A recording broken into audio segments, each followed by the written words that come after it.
Hi hello welcome back to our channel Options Master Guide. இன்றைக்கி பார்த்தீங்கன்னா நமக்கு market leave நாள். ஸோ நேற்று நாம் கொடுத்துருந்த லெவல்ஸ் என்னாச்சு, லெவல்ஸை தாண்டி நம்ம சொல்லியிருந்த விஷயங்கள்லாம் என்னாச்சு, நடந்ததா இல்லையா அப்படின்றதெல்லாம் பார்த்துட்டு நாளைக்கு உண்டான லெவல்ஸ் என்ன அப்படின்னு பார்ப்போம். இங்கே இருக்க இந்த 4 க்ரீன் கலர் லைன்ஸ் தான் நம்ம நேற்றைய மார்க்கெட்டுக்கு லெவல்ஸாக கொடுத்துருந்தோம். அந்த லெவல்ஸ் பார்த்திங்க அப்படின்னா மார்க்கெட் ஓப்பனிங் நமக்கு 23,064 அங்கே இருந்தது. நம்ம வீடியோவில் என்ன சொல்லியிருந்தோம் அப்படின்னா மார்க்கெட் 23,000 இந்த ப்ரைஸுக்கு மேலே இருந்தாவே மார்க்கெட் மேலே போகக்கூடிய வாய்ப்பு அப்படின்றத சொல்லியிருந்தோம். மார்க்கெட் ஓப்பனே அந்த ஸ்ட்ரைக்குக்கு மேலே தான் ஓப்பன் பண்ணியிருந்தாங்க. ஓப்பன் பண்ணி நல்ல ஒரு தொடர்ந்து அப்சைட் மூமெண்ட்டாகவே இருந்திருந்தது. இன்றைக்கி பார்த்திங்க அப்படின்னா நமக்கு அப்படியே பியூராக ஒன் சைடாக இருந்திருக்க வேண்டியது. ஆனால் சென்செக்ஸோட எக்ஸ்பைரி இருந்ததுனால சின்ன சின்ன ஸ்விங்கு இருந்த மாதிரி நான் ஃபீல் பண்ணுறேன்.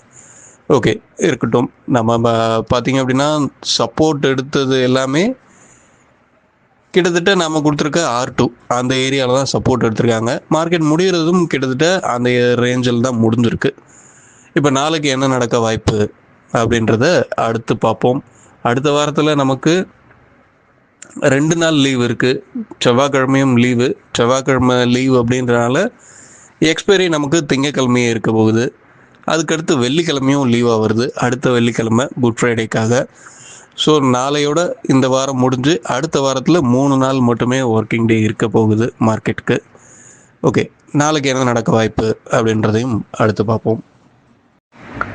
ஓகே, நாளைக்கு உண்டான லெவல்ஸ் மார்க் பண்ணியாச்சு.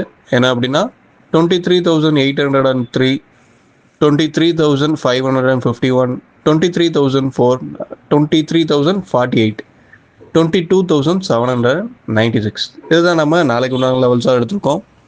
இந்த லெவல்ஸை தாண்டி ப்ரீமியம் அப்படின்றது 23,200 இந்த ஸ்ட்ரைக்குக்கு கீழே நின்று ப்ரீமியம் சப்போர்ட் அப்படின்றது கிடச்சிதுன்னா நமக்கு டவுன் சைடில் ஒரு நல்ல மூமெண்ட் அப்படின்றத எதிர்பார்க்கலாம்.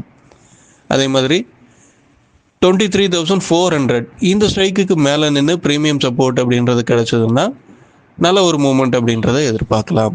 அதாவது இந்த ப்ரீமியம் சப்போர்ட் அப்படின்றது ஒன்றும் கிடையாது. நம்ம சொல்கிற ஸ்ட்ரைக்குங்களில் மார்க்கெட் கீழே போகணும் அப்படின்னா கால் ஆப்ஷன் புட்டோட லோக்கு கீழே ட்ரேட் ஆகணும்.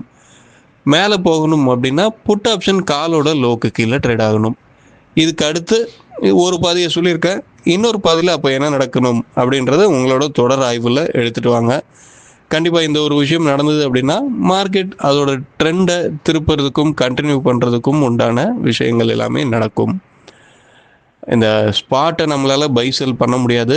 ஸோ ஆப்ஷன்ஸில் என்ன நடக்குது, நீங்கள் வியாபாரம் பண்ணுற அந்த ஆப்ஷன்ஸில் என்ன நடக்குது அப்படின்றத எப்போவுமே புரிஞ்சு ட்ரேட் பண்ணுங்கள். நமக்கு பார்த்திங்க அப்படின்னா நேற்றுக்கு மார்க்கெட் ஒரே சைடாக இருந்திருக்க வேண்டியது, அது இல்லை. சின்ன சின்ன ஸ்விங் இருந்தனால ஏடிஎம் ஸ்ட்ரைக்கோட ஆவரேஜ் ப்ரைஸ் குறைஞ்சிருக்கு. கிட்டத்தட்ட ஒரு 50 பாயிண்ட் முதல் நாளைக்கும் நேற்றுக்கும். நல்ல விஷயந்தான். ப்ரீமியம் குறையுது அப்படின்றது செல்லரோட மார்க்கெட் செல்லருக்கு சாதகமாக இருக்குது. செல்லரால் அதாவது 2 இடத்துல ப்ரீமியம் அதிகமாக இருக்கும் போதும் கம்மியாக இருக்கும் போதும் சில வித்தியாசங்கள் இருக்கும். இப்போ ரெகுலராக ஒரு 200 ப்ரைஸில் இருக்க ப்ரீமியத்தை செல் அடிச்சுக்கிட்டே இருக்க ஒரு செல்லர், அவங்க இந்த ஏடிஎம் ஸ்ட்ரைக்கோட ஆவரேஜ் ப்ரைஸ் அதிகமாக இருக்குது கம்மியாக இருக்குது அப்படின்றதெல்லாம் தாண்டி ரெகுலராக ஒரு 200 ப்ரைஸில் செல் அடிக்கிறாங்கன்னு வச்சுக்கோங்களேன். இந்த ஏடிஎம்மில் ஆவரேஜ் ப்ரைஸ் 200 அப்படின்னு சொல்லி அதிகமாக இருக்கும்போது என்ன ஆகும், ஆவரேஜ் ப்ரைஸ் அதிகமாக இருக்குது, அவங்க சூஸ் பண்ணுற ரெகுலர் ஸ்ட்ரைக் 200 ப்ரைஸ் ரேஞ்ச் அப்படின்னா இந்த 200 ப்ரைஸ் ரேஞ்சே பார்த்தீங்க அப்படின்னா ஓடிஎம் ஸ்ட்ரைக் நல்ல ஒரு 5-6 ஸ்ட்ரைக்கு தள்ளி இருக்க ஓடிஎம் ஸ்ட்ரைக்லேயே கூட இந்த 200 ப்ரைஸ் இருக்கக்கூடிய வாய்ப்பாக இருக்கும். அப்போ இந்த இடத்துல என்ன ஆகும், அவங்க சூஸ் பண்ணுற ஸ்ட்ரைக்கு ப்ரைஸ் அதிகமாக இருக்குது, ஓடிஎம் ஸ்ட்ரைக்காகவும் இருக்குது. அந்த இடத்துல அவங்களுக்கு ப்ராஃபிட், அவங்க எடுத்த டைரக்ஷன் கரெக்ட் அப்படின்னா ப்ராஃபிட் அப்படின்றது வேகமாக வரும்.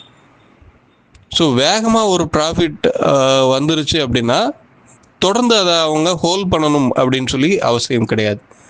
ஸோ அந்த ஸ்ட்ரைக்கை க்ளோஸ் பண்ணிவிடுவாங்க. இதுவே ப்ரீமியம் கம்மியாக இருக்கிற பட்சத்தில் அந்த 200 ப்ரைஸில் செல் பண்ணுறாங்க அப்படின்னா அது ஒரு ஏடிஎம் ஸ்ட்ரைக்காவோ இல்லை ஐடிஎம் ஸ்ட்ரைக்காகவே இருக்கக்கூடிய வாய்ப்பும் க்ரியேட் ஆகும். அந்த மாதிரி சமயத்தில் என்ன நடக்கணும், அந்த ப்ரீமியம் கம்மியாக இருக்கிறது வேகமாக குறையவும் குறையாது.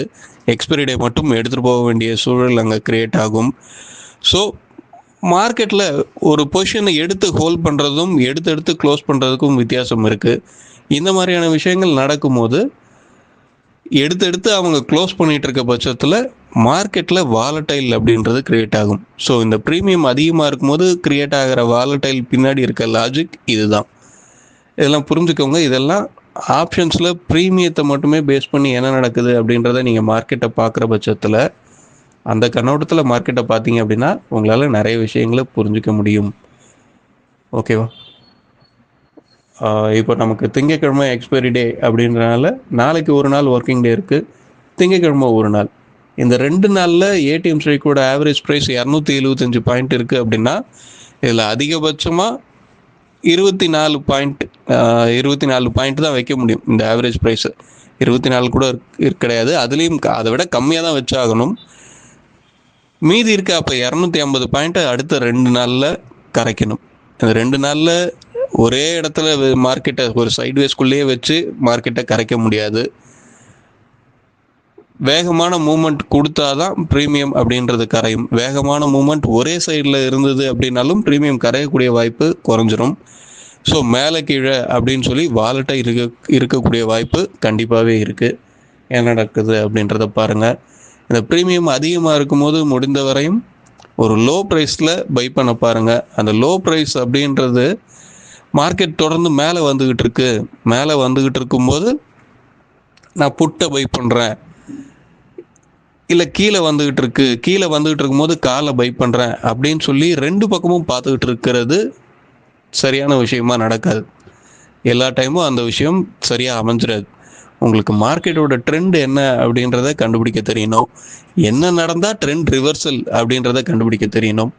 இந்த 2 விஷயம் உங்களுக்கு புரிஞ்சிருச்சு அப்படின்னா எப்போவுமே ட்ரெண்டோட சைடில் நாம் ட்ரேட் பண்ணுறது தான் நமக்கு பாதுகாப்பான விஷயம்.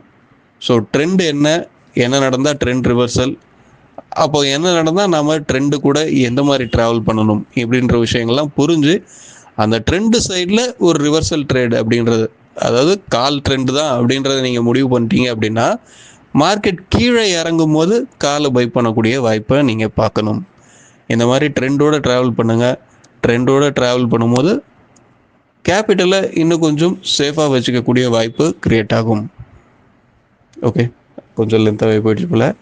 ஓகே, வீடியோ பிடிச்சிருந்தால் லைக் பண்ணுங்கள். ஆப்ஷன்ஸ் ட்ரேடிங் பண்ணுறவங்க நண்பர்களுக்கு ஷேர் பண்ணுங்கள். மீண்டும் அடுத்த ஒரு வீடியோவில் சந்திப்போம். தேங்க்யூ, பாய்.